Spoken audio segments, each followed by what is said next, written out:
என்னைய வெளியே கிளம்பல. தூக்குதோட வந்துட்டான்னு நினைக்கிறேன். உட்கார்ந்து இருக்க நம்மால் ஒருத்தனை ஏந்திரிக்க கூடாது.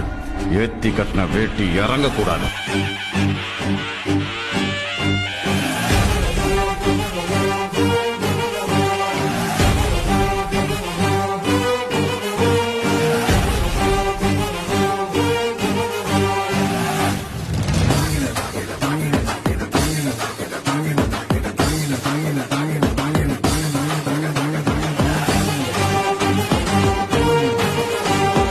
எதிர்க்கட்சி தலைவர்களுக்கும் என்னுடைய வணக்கத்தை தெரிவித்துக் கொள்கின்றேன்.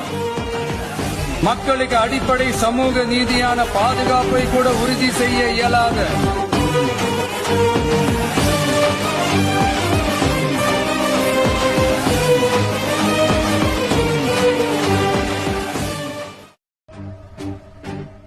என்னைய வெளியே கிளம்பல.